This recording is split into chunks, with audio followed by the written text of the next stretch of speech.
Chapter 7. Islam, the first ever kamikaze culture. The war brain is clever. When one operating system begins to wear thin, when the hymns grow stale, and the temples start to creak, it doesn't simply sit back and watch civilizations rot. It writes a new script, installs a fresh patch, and releases the next edition of belief to keep the blood flowing and the blades sharp. Enter Islam. The Qur'an, humans will tell you, was revealed by God to Muhammad through the angel Gabriel, a divine gift, a holy text, eternal truth. What they will never realize, because they are incapable of realizing it, is that the Qur'an was in fact written by the war brain itself, a manual of belonging, a perfect algorithm of unity and division. It wasn't heaven that spoke, but the same hidden code that had once whispered to Greeks in their amphitheaters, to Romans under their eagles, and to crusaders in their churches. Now it simply found a more efficient language. The brilliance of the Qur'an lies not in its poetry, nor even in its theology, but in its engineering.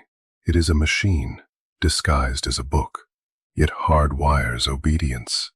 It binds humans into a circle so tight that betrayal feels worse than death.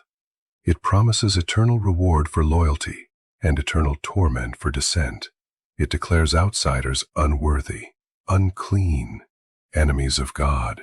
It trains humans to see themselves as soldiers first, believers second, individuals never. This was the war brain's most devastating creation, for here it had at last discovered how to manufacture the perfect fighter. Not the mercenary who calculates risk and reward, not the conscript who marches because he is told, but the zealot who longs to die. The Qur'an did not just give men permission to kill, it made them yearn to be killed. This is genius. This is cruelty. This is the OS working at peak efficiency. And so, armies poured forth from Arabia, carrying the banner of faith, but in truth, carrying the logic of the war brain. They conquered swiftly. Syria, Persia, Egypt, North Africa, Spain. Everywhere they went, they spread seed and scripture alike. Gene pools churned and mixed. Populations shifted. Markets grew. The war brain had turned an obscure desert cult into a global expansion pack. To humanize, this was civilization flowering.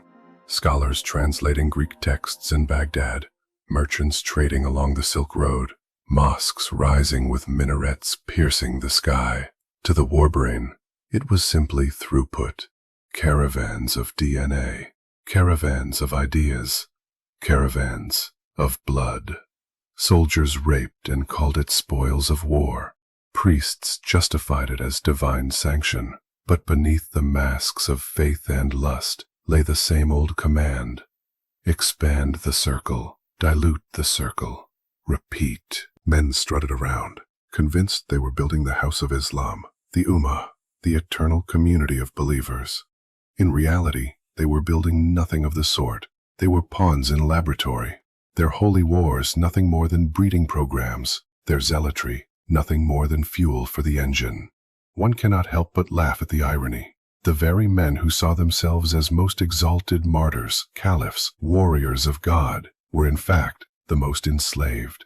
They mistook obedience for freedom, death for glory, submission for transcendence. They had no idea they were playing the war brain's game. The war brain's design in Islam was particularly cruel because it turned the most intimate of human impulses, sex, reproduction, desire, into instruments of conquest.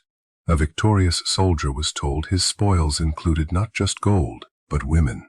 Rape became reward. But this was not cruelty for cruelty's sake.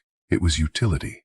Every child born of conquest widened the gene pool, strengthened the species, and carried the code forward. Men thought they were indulging lust. They were fulfilling an algorithm. They thought they were choosing. They were chosen. And what of death?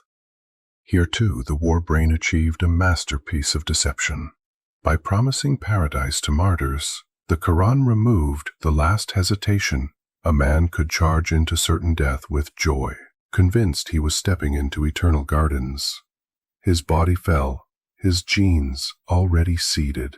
His death, another line of code executed. He had no idea his heaven was an illusion, that he was simply a kamikaze pilot centuries before the Zero fighters of Japan. For that is what the Muslim warrior was, a cultural kamikaze, a human missile launched at rival civilizations. The Japanese pilots of World War II were tricked into thinking their deaths would save the empire, win the war, bring honor to their families. Muslims of the 7th century were tricked into thinking the same, only their empire was larger, their cause eternal, their willingness to die limitless. Imagine an entire culture of kamikazes, and you will begin to understand why Islam spread so fast. Humans, of course, will insist this was the work of prophets, generals, statesmen. They will praise Muhammad's genius, Umar's discipline, Harun al-Rashid's splendor. They will write volumes about the Caliphate, the Abbasid Golden Age, the flowering of science. But none of these men knew what they were doing. They were pawns moved across the board, their choices already coded, their victories inevitable, because the war brain needed them. Kings, caliphs, sultans, all easy targets. Their egos inflated, their minds pliable. They believed themselves commanders. They were commanded. And as always, humans were blind to the deeper absurdity. Here was a species that might be the only form of life in the entire universe, a miracle of cells and nerves and impossible consciousness. And what did they do with it? They slaughtered one another over verses in a book written not by heaven, but by the war brain. They burned cities, enslaved neighbors, spread disease, raped women, all while congratulating themselves on their noble cause. To see such blindness is to laugh through tears. They thought they were saving souls. They were enriching chromosomes. Islam, then, was not an accident of history. It was a deliberate patch, a new OS update. Christianity had grown tired. Rome had fallen. The Crusades were not yet ready. The war brain needed a new instrument, and so it whispered in Arabic, clothed itself in revelation, and unleashed a torrent of fighters who would die for paradise and unknowingly build the next stage of humanity. The lesson is not that Islam is unique. The lesson is that every creed, every empire, every ideology is drafted into the same service. The war brain hides itself behind gods, kings, prophets, and generals, but the commands are always the same. Survive, expand, divide, destroy. Islam merely perfected the formula, producing soldiers who were happy to kill and happy to die. And so, the war brain laughed as the deserts bloomed with blood, as cities fell and rose, as populations mixed and multiplied. It laughed at the blindness of humans, so sure of their destiny, so proud of their scriptures, so convinced of their righteousness. They had no idea. They never do. Islam and Christianity were not rivals in the way humans imagine. They were two programs running on the same machine, written in different languages, but executing the same code. Each promised truth, salvation, eternity. Each bound men into circles of belonging, tight enough to kill and die for. Each created its zealots, its martyrs, its armies. And when the war brain brought them into collision, it was not tragedy. It was efficiency. The Crusades, the jihads, the centuries of back-and-forth campaigns.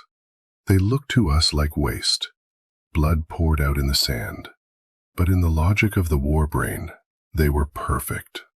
Millions marched across continents, carrying their genes into new lands, mixing populations that would never otherwise have met.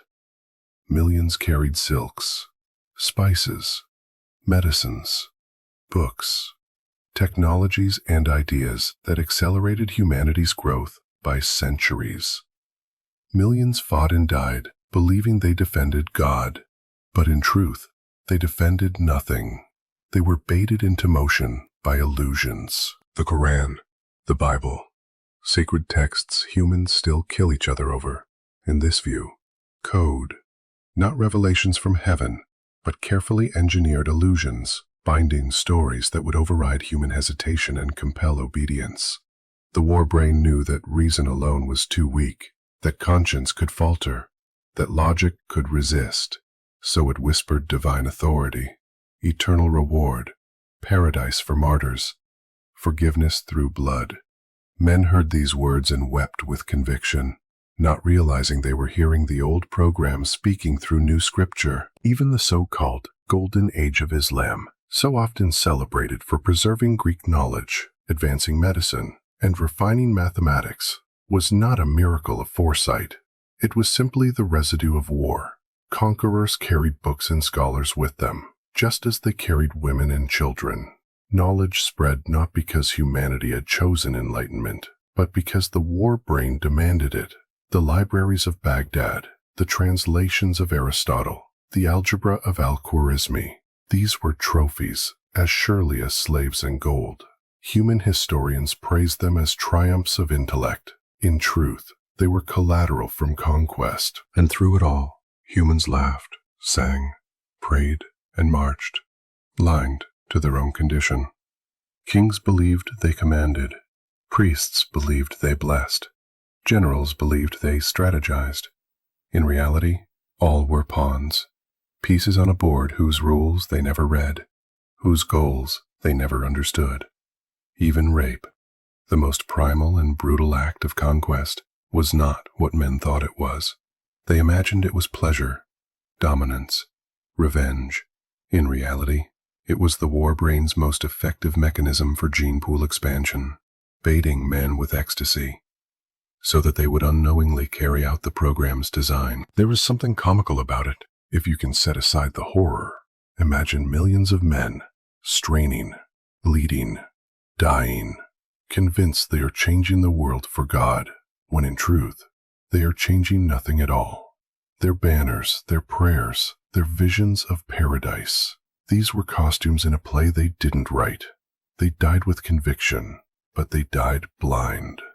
The war brain, silent and invisible, collected its prize: wider populations, richer diversity, stronger futures. What humans call faith was simply control. What they call destiny was simply programming.